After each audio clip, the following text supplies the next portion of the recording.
Jangan berhenti di sini saja, sebarkan link ini di grup WhatsApp, Telegram, Facebook, X, or Twitter, Instagram, Snack Video atau TikTok Anda, agar menjadi ladang pahala jariah yang berlipat ganda dan jangan lupa like, di-subscribe atau ditonton 3 menit lebih baik lagi. Terima kasih.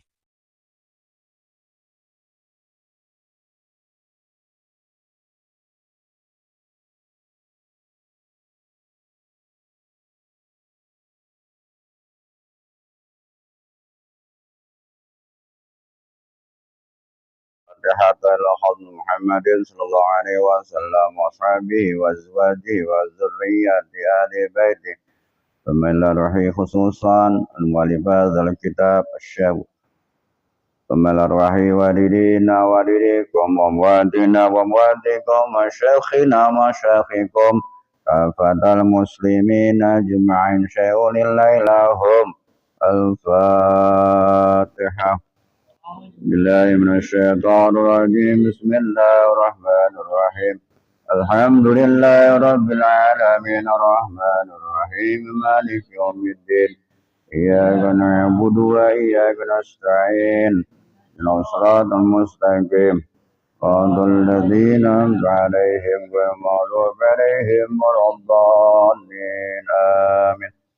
Bismillah, alhamdulillah alladzi tawadda'a kullu syai'in li'azamati wa dhalla kullu syai'in li'izzati taslama kullu syai'in liqudratihi wa khada kullu syai'in mulki wassalatu wassalamu ala sayyidina wa habibina wa syafi'ina wa maulana Muhammadin syafi'il ummah wa ala alihi wa ashabihi min yaumin hadza ila yaumil qiyamah. Bishrah li sadri wa yassir li amri wa tsabbit lisani wahdi qalbi bihaqqi sayyidina Muhammadin sallallahu alaihi wasallam. Allahumma inna nas'aluka al-futuh wal munuh war rusu wa taubatan nasu wa salahal jasadi wa ruh wa maftah lana futuhal arifin bi hikmatika wa sunna rahmatika wa zakina manusina ya dzal jalali wal ikram. Hasbunallahu wa ni'mal wakil, ni'mal maula wa ni'mal nasir. La haula la quwwata illa billahil 'aliyil 'azim. Subhanaka la 'ilma lana illa ma 'allamtana innaka antal 'alimul hakim. Wa ba'du hadratul mukarramun, para ilim ulama, para asatidzah, para guru yang hadir pada kesempatan yang berbahagia ini, jamaah yang senantiasa dirahmati Allah Subhanahu wa taala, khusus DKM Masjid Al-Johari yang terhormat Bapak Haji Ahmad Dayari dan Bapak Haji Suratno. Kita doakan mudah-mudahan panjang umur, sehat walafiat, berkah hidupnya di dunia wal akhirah, dan juga tokoh masyarakat lainnya Bapak Nazarudin, Bapak Masykur, dan yang lainnya kita doakan juga panjang umur, sehat walafiat, berkah hidupnya dunia dan akhirat. Kita lanjutkan 2 pekan yang lalu kaitannya masih adab-adab masuk ke masjid ya. Sekarang kita bicara masalah masjidnya. Orang kita adab masuk ke dalam masjid. Kita belum bicara tentang kaifatus shalah ya. Bismillahirrahmanirrahim. Qala Syekhul Mu'allif rahimallahu taala wa nafa'ana bih wa bi barakati ulumih wa bikun fid durin amin. Fadlul sholati fil masajid arba'atun. Ada 4 perkara yang lebih utama sholat di masjid. Artinya antara masjid satu, masjid lain itu pahala berbeda. Yang paling tinggi sebagaimana yang telah diriwayatkan Imam Ahmad dan Imam Ibnu Majah dari Ibnu Umar, anna Rasulullah sallallahu alaihi wasallam yaqul, anna Rasulullah sallallahu alaihi wasallam qala, sungguhnya Rasulullah sallallahu alaihi wasallam bersabda, salatan fi masjidi, salat di masjidku, yakni masjidku adalah Masjid Nabawi, afdalu min alfi salatin fi ma siwah, itu lebih utama 1000 kali salat di luar Masjid Nabawi. illal masjidal haram, kecuali di Masjidil Haram. Di Masjidil Haram itu dikatakan wassalatu fi Masjidil Haram afdalu min mi'ati alfin sholatin fi ma siwah. Sedangkan sholat di Masjidil Haram itu lebih utama 100.000 kali sholat dibanding masjid yang lainnya. Jadi yang utama ini adalah sholat di Masjidil Haram. Karena pahala sekali sholat di sana itu sama saja kita sholat 100.000 kali. Sedangkan sholat di Nabawi, sholat Masjid Nabi, Madinah itu sekali sholat sama dengan seperti kita di Johari 1000 kali sholat. Masya Allah. Makanya orang yang pulang umroh haji itu luar biasa pahalanya. Ya, kalau di 8 hari, ya 9 hari di Masjid Nabawi kan berapa kali itu kan? 5 kali sholat aja udah 5.000, 40.000. Belum di Masjidil Haram, sekali sholat itu 100.000 kali sholat dibanding sholat di Masjid Jauhari. Pulang haji, nggak sholat 3 bulan karena masih untung dari dia. Jadi kenapa nggak sholat? Saya nggak sholat 3 bulan masih untung. Kenapa? Masjidil Haram berapa kali saya sholat? Oh, masih untung, ya Allah. Ini namanya haji mardut. Ya, saya tahu. Jadi ada kelebihan tersendiri. Ya, jadi sholat ini katakan yang pertama adalah sholat di Masjidil Haram, yang kedua di Masjid Nabawi. Yang pertama Masjidil Haram 100.000 kali, kemudian Masjid Nabawi 1.000 kali, Masjidil Aqsa itu 500 kali. Kemudian ada masjid namanya Masjid Quba. Yang pertama kali Nabi bangunkan Masjid Quba ya. Pertama kali. Itu Masjid Quba itu pahalanya as-salatu fi Masjid Quba'i ka umrati. Salat di Masjid Quba itu pahalanya seperti umroh. Maka beruntunglah orang yang rumahnya Masjid Quba. Tiap hari umroh ya. 5 kali umroh terus. Itu pahalanya umroh terus ya. Ya, itu keutamaan.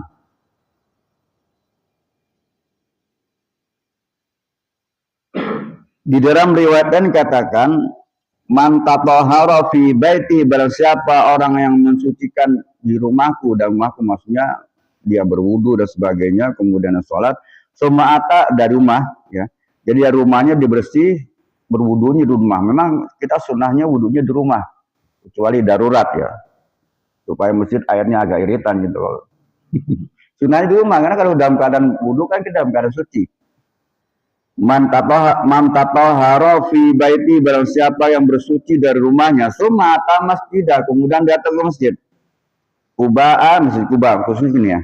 Fasholli fihi, dan dia sholat di dalamnya, kana lahu ka'ajri umratin, maka baginya akan mendapatkan pahala umroh.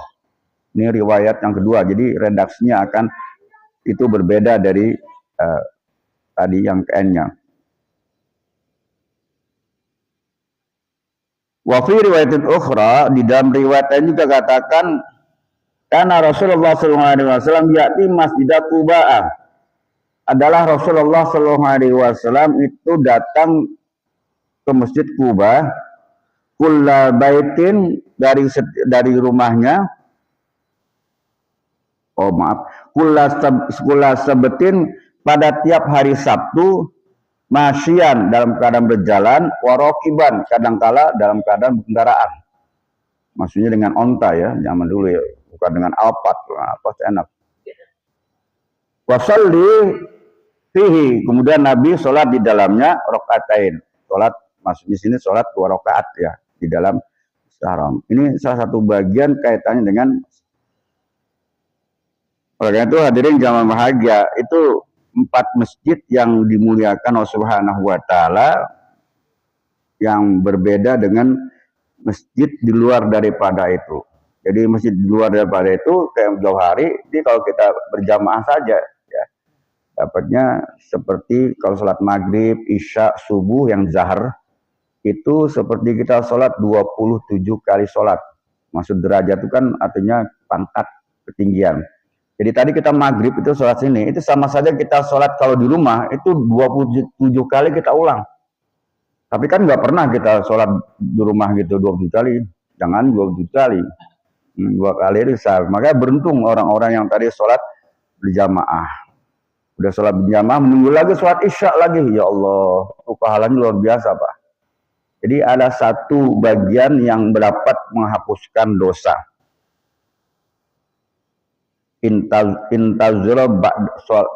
Antal sholati ba'da sholah, menunggu sholat satu dengan sholat yang lainnya. Seperti maghrib nih, setelah kita sholat, nunggu sholat yang lain, sholat isya. Itu pahalanya luar biasa. Apalagi isya, kalau kita berjamaah, itu seperti kita sholat setengah malam, untuk sholat sunnah. Man sholatal isya'a fi jama'atin faka'an nama nisfal lail. Siapa orang sholat isya berjamaah, seakan-akan dia sholat seperti sholat sunnah setengah malam.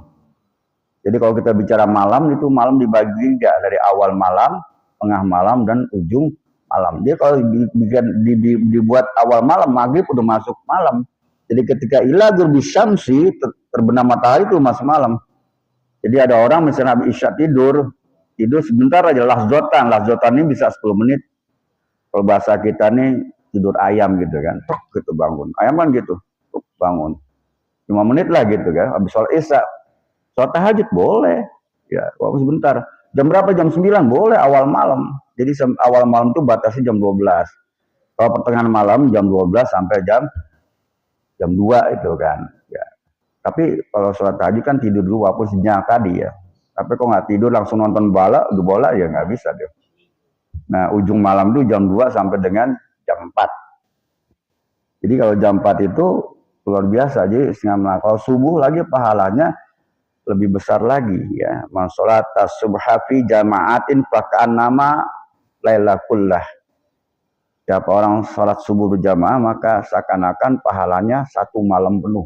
Jadi ditambah sholat jamaah lagi, ditambah lagi tuh bonus namanya. Sholat jamaahnya dapat pahala, tambah lagi bonus. Ya. Maka ada orang suami istri kadang-kadang di antara dua ini ibadah beda-beda. Ada yang suaminya rajin ibadah, istrinya agak agak malas, bukan malas, agak malas. Ada istrinya rajin, suaminya agak malas. Ya, ada dua-duanya rajin, dua-duanya malas.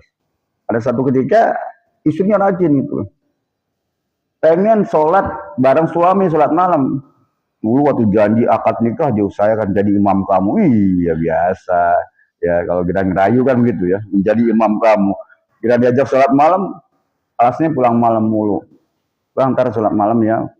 Pulang malam malah. Dari mana bang? Mancing. Waduh. Dapat nggak bang? Kok nggak bawa ikannya? Orang mancing konde katanya gitu.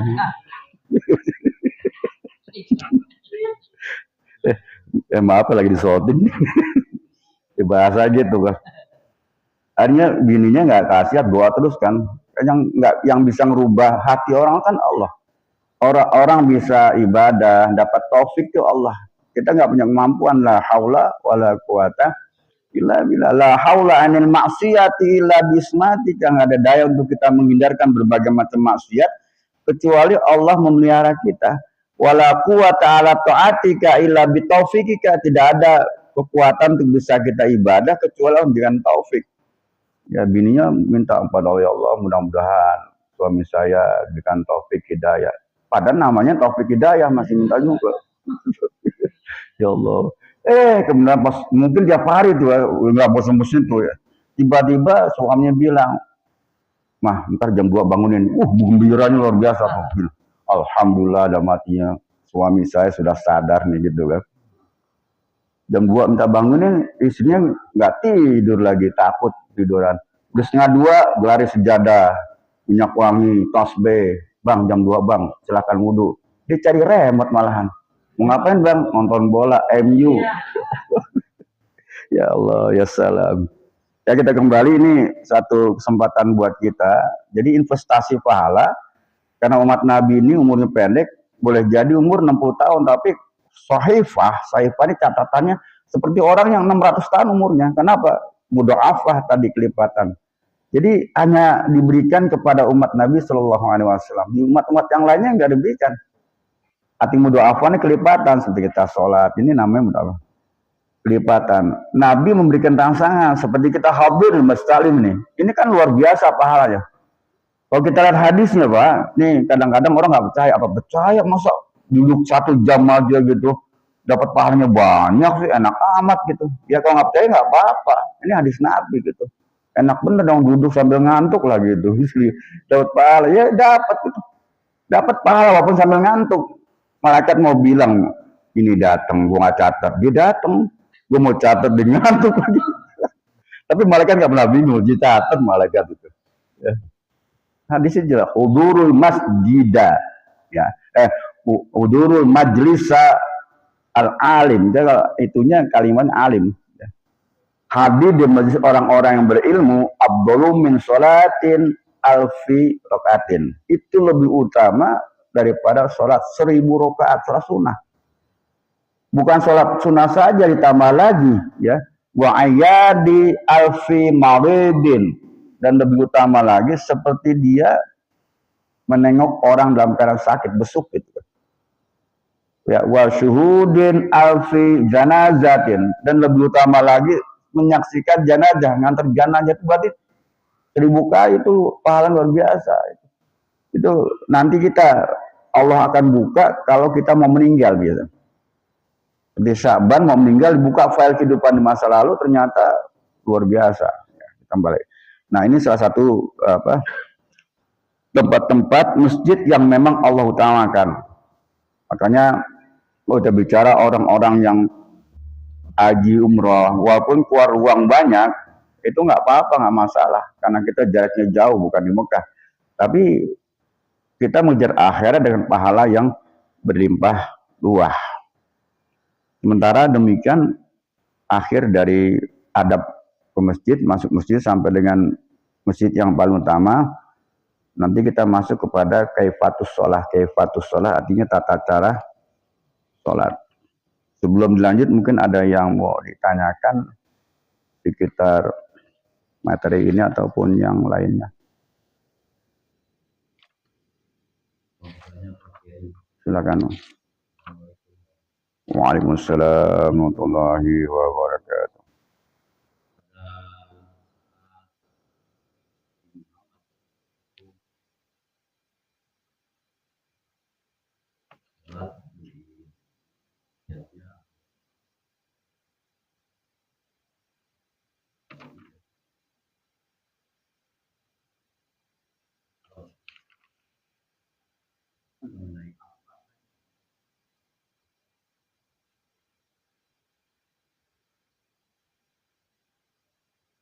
Ya.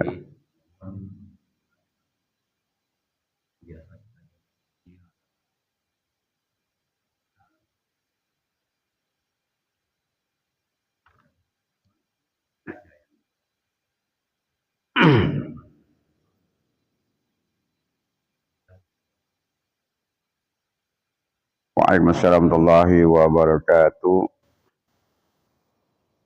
Berbicara masalah surat, secara hukum, surat setelah ba'da sholatul fatihah, itu secara hukum ya, kita bicara hukum adalah hukumnya sunnah hayat. Kalau sunnah hayat, artinya kalau tidak dibaca, tidak menghilangkan keabsahan sholat. Sholatnya tetap sah, cuman belum sempurna, nggak sempurna. Ini kebicara surat sunnah, surat setelah fatihah. Jadi kalau kita ada orang capek dari mana-mana gitu, sholat kemudian terlambat di rumah, ya karena buru-buru, apalagi pulangnya jam 5 asar nih, jam 5 lewat 45, dikit lagi 5 menit maghrib kan. Bacanya fatihah aja, takut buru maghrib kan gitu kan. Nah, itu secara hukum sah, cuman tidak sempurna. Adapun warid, arti warid yang pernah dibaca Rasulullah SAW, Nabi tidak pernah baca panjang-panjang. Jadi Nabi nggak pernah baca panjang-panjang. Kebanyakan seringan, kalau maghrib itu keseringan, itu baca surat Al-Kafirun dan surat Al-Ikhlas. Kalau mau yang lain ya senada yang segitu panjangnya gitu kan. Sholat Isya baru agak panjang. Kalau sholat subuh Nabi agak panjang, karena subuh ini untuk menunggu orang-orang yang agak kesiangan kan, apalagi orang-orang yang sudah lansia itu kalau bangun tidur BAB lama gitu kan. Ya, maka kadang baca yang panjang. Kalau kita lihat banyak kan Nabi kalau subuh itu kebanyakan surat Al-A'la dan surat Al-Hataka itu kan. Atau kadang-kadang tiap Jumat surat Sajadah ya, karena hari suci. Jadi semacam itu ya.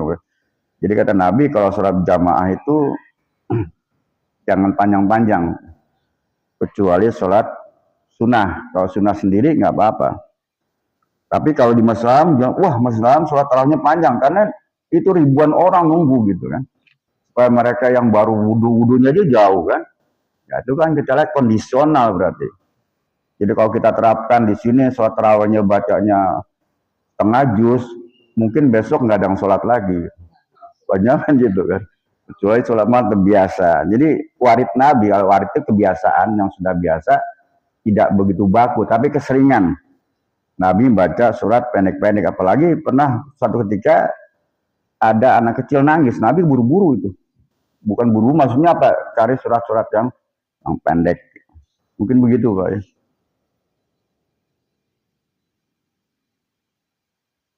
Ada yang lain Pak? Ya.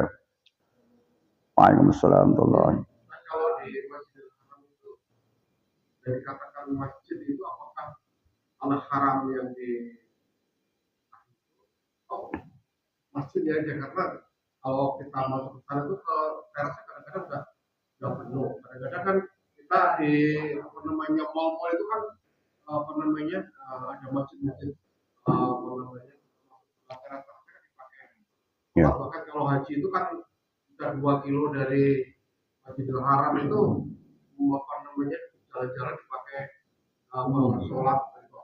Pakai itu masuk area Masjidil Haram. Dulu pengembangannya tuh sampai luar tadi itu batas itu, makanya diperbolehkan bikin hotel.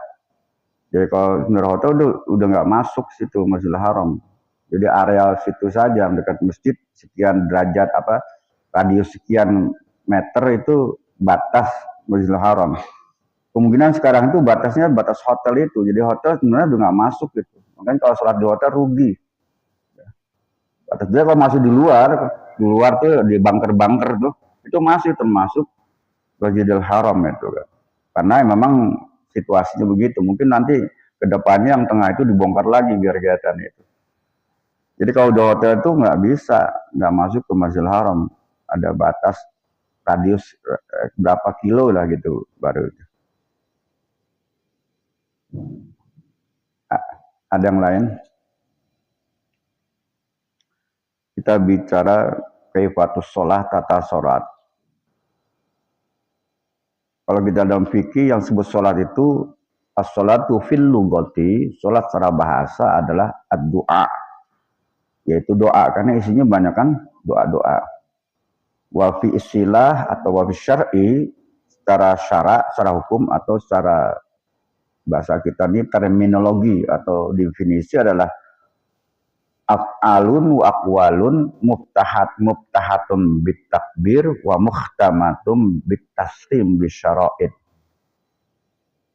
yaitu af'alun perbuatan wa aqwalun perkataan yang dimulai dengan takbir atau ihram dan diakhiri dengan salam dengan beberapa syarat ya, untuk masuk kepada sholat tadi.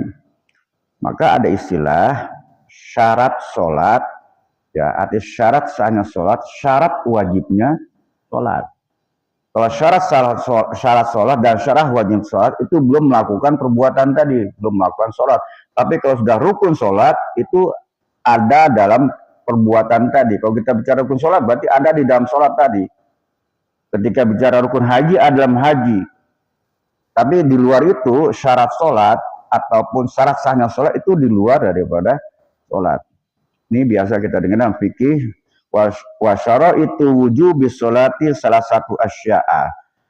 Adapun syarat-syarat wajibnya sholat ya,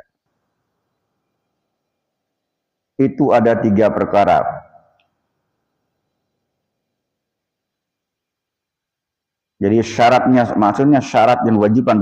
Jadi masuknya dalam bentuk syarat sholat. Yang pertama al-Islam. Islam. Jadi kalau bukan Islam nggak wajib. Kalau dia mau sholat, silakan aja sholat, nggak wajib buat dia. Ya, paling-paling penceritaan. Pura-pura sholat pakai kopiah, datang ke masjid pakai ini lagi sorban. Mendingan sorbannya buat saya. penceritaan yang gitu kan. Gak wajib bagi kenapa? Karena bukan Islam. Sama ketika puasa gitu nggak wajib. Dia puasa ikut puasa biarin aja nggak apa-apa.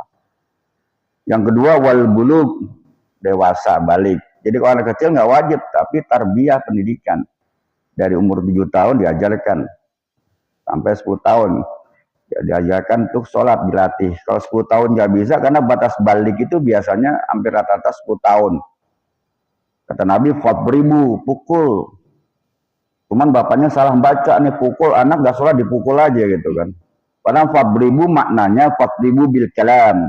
Maknanya pukul dengan kata-kata, marahin dulu, jangan langsung main pukul. Pukul juga pada tempat-tempat yang tidak membahayakan.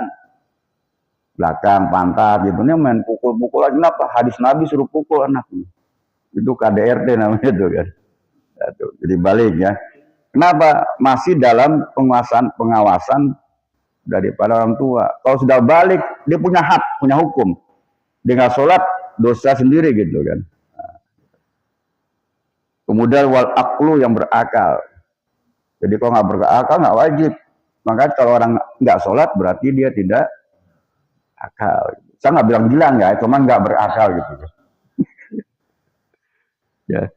Tadi karena syarat balik tadi dan akal itu wa haddun taklif, dia sudah menjadi mukallaf. Ya mukallaf itu artinya akil balik. Jadi kalau dia punya hak sendiri, hak hukuman sendiri, kalau dia nggak sholat ya dosanya ditanggung sendiri, bukan orang tua lagi. Tapi kalau orang tua ngajarin 7 tahun, itu pahalanya buat orang tua tuh. Makanya itulah kelebihan Islam. Kemudian wasyara itu sholati qabla dukhuli fiha khamsatun asya'a, dan syarat-syarat sholat sebelum masuk sholat itu ada 5.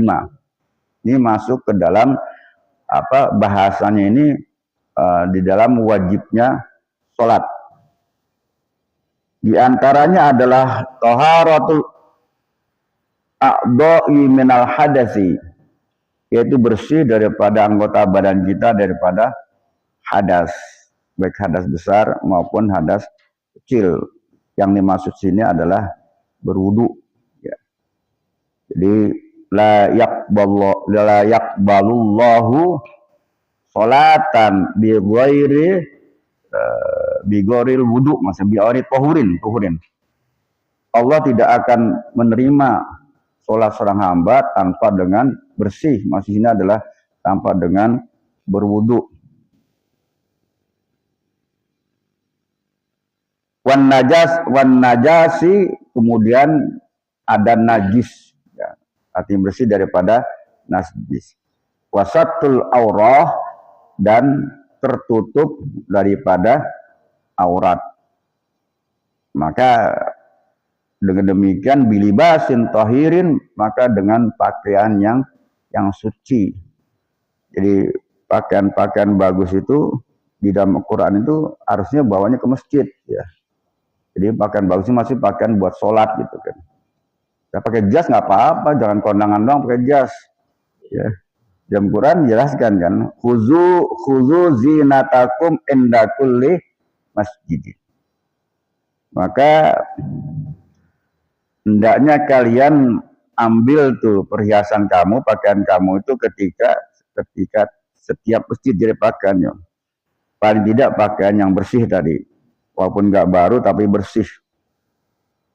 Tapi mereknya dibuang dulu nih, ada yang beli baru mereknya nggak dibuang, kelihatan dari belakang. Apalagi sarung belum dibuka tuh mereknya tuh. Cap gajah duduk undur. Jadi tutup aurat. Nah ini kadang-kadang banyak, maaf ya, kalau anak-anak muda itu kan celananya kan pada agak ke bawah ya. Itu kalau sujud itu kelihatan nampak.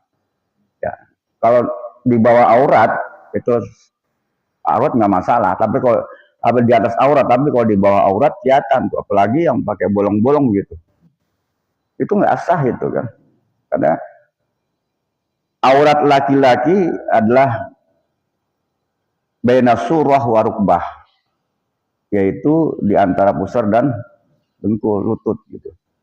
Saking ya radikalnya dia pakai celana di bawah dengkul sedikit, bener itu.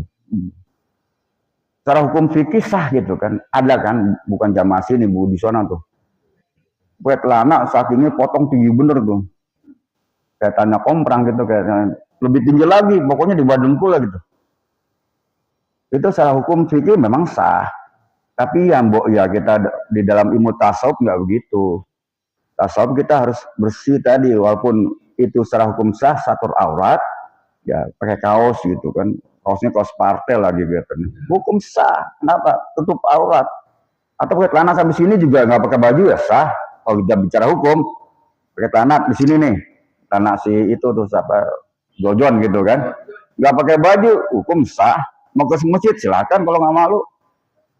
Hukum fikih ya sah gitu. Tapi dalam bentuk adab kepada Allah ya nggak begitu.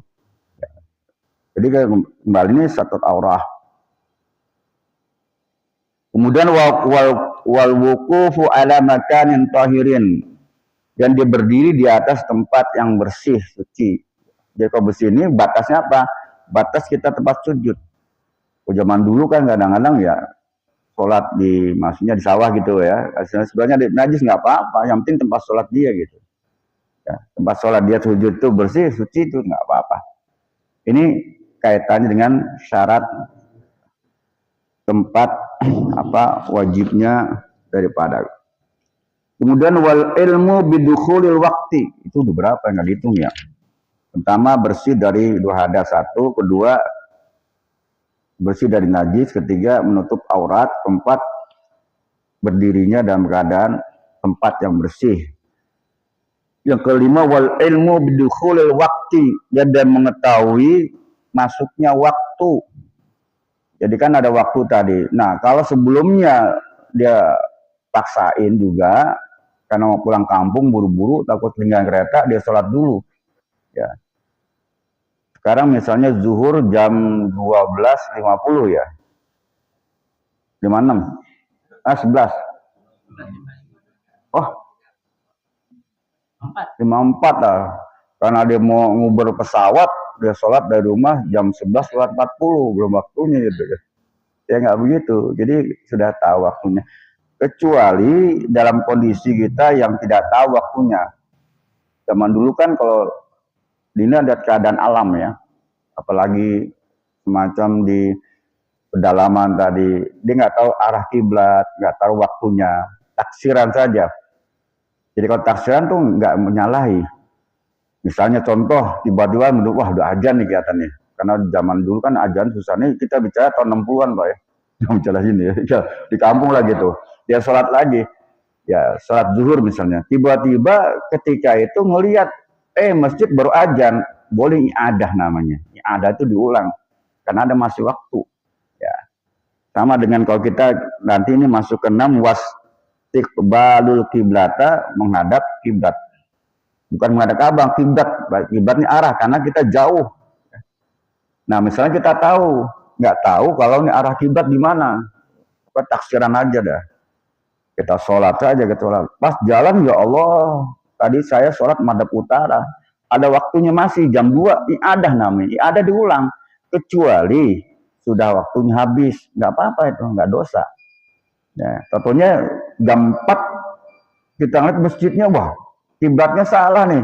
Nggak usah diulang, karena sudah terjadi.